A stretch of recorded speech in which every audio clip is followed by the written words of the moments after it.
Welcome back to Weekend Live. Authorities are looking into possible external interference in addition to negligence or an accident as reasons for the warehouse explosion in Beirut. Locals are criticising leaders for their lack of action after at least 154 people died. The investigation at the blast site has started in earnest 3 days after the explosion. The cordoned-off area near where the ammonium nitrate was stored is being scoured for clues or evidence left behind in this field of debris. Among the investigators, bomb disposal specialists, experienced in identifying and dealing with explosives.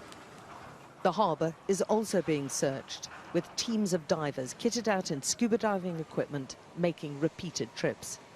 The Lebanese government has given an investigative committee 4 days to determine responsibility for this tragedy. But amidst the investigation, there's also an increasingly desperate search for survivors. They've already located what appears to be the start of an underground network of panic rooms built beneath the giant silo stores. Now they're trying to shift the piles of rubble and spilt grain laying on top so they can investigate. They know that there's a labyrinth of subterranean chambers here. They've discovered the opening of just one of them. And if you come a bit closer, you can see the top of what looks like the ceiling of one. And that's what is keeping the hopes of relatives alive, that somehow their loved ones have made it to that shelter. A Turkish group with experience in rescuing people after earthquakes isn't giving up yet. We encountered like these situations before. When you've actually pulled people out? Absolutely. After this length of time? Yes. But it's an agonising wait for the relatives of those still missing, who don't know whether they're alive or dead. They have no faith in the promises of a government inquiry, and they're determined someone is held to account for this. Alex Crawford, Sky News, Beirut. Abbas Sibai is a World Vision staffer in Beirut. He was injured in the explosion and joins me now live from Beirut for the latest. Abbas, thank you so much for your time this afternoon. Firstly, how are you? I'm better, thank you. Can you take It's like feeling like... Sorry, please continue. Yes, I'm just having slightly recovering from the incident, from the explosion. Thank you. And where were you when the explosion hit? And can you describe to us what it was like? Yes, so basically I was working at a working station 2.7 kilometers away from the explosion while this happened. So I was working on some reporting and working on these issues. And suddenly that in seconds, a matter of seconds, everything was blasted. Like the whole office was like kind of collapsing and from the ceiling, and just like the wall just fell on me, and feeling like kind of made some minor injury and bruises on my back. And when that happened, what was going through your mind? Yeah. As you know, that it is like kind of, it was like at 6 in the evening that happened on August 4. Just working as a normal working day during the COVID period that we are passing through. It's a full lockdown. Working alone at the office and almost was getting ready to leave back home. And suddenly this, just like the whole building was shaking. I didn't understand. I thought first it's an earthquake, and then tried to understand what's happening. And just in a matter of seconds, like just another few minutes later, we had this whole blast took place. It must have been an absolutely terrifying experience. We have seen here in Australia a lot of the hospitals are overcrowded. There's so many injured people. Is this still the case? Are a lot of the hospitals struggling to keep up with the demand?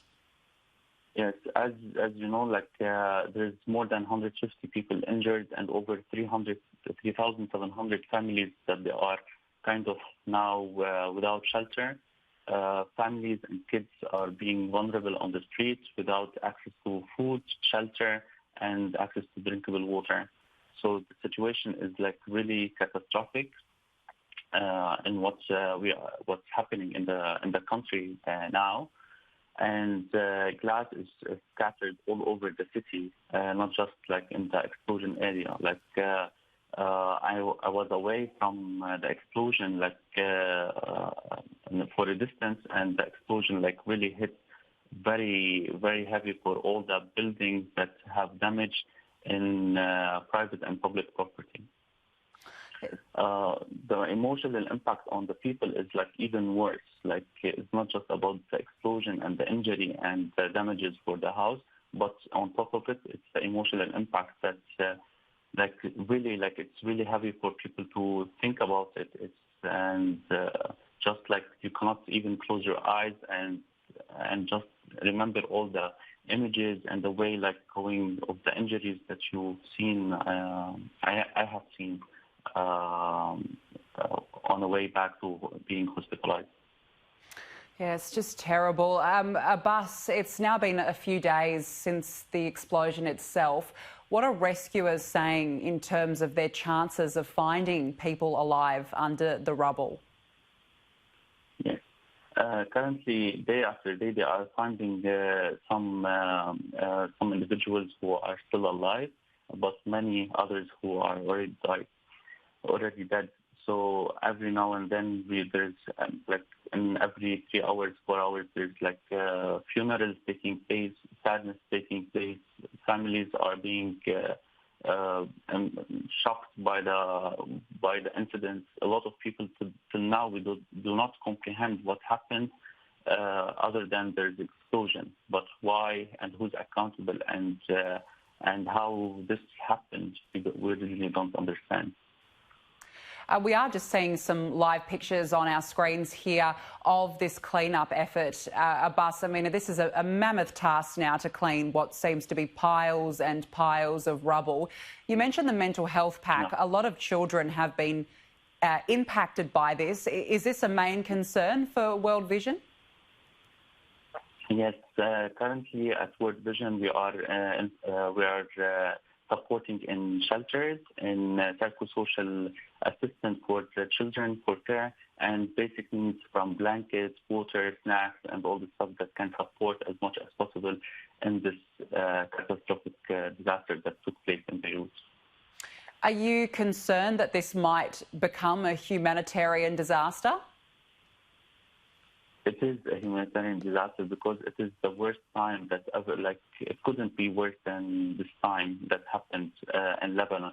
We are already passing through an economic crisis, the COVID-19 outbreak that exists, and the refugee crisis. So it is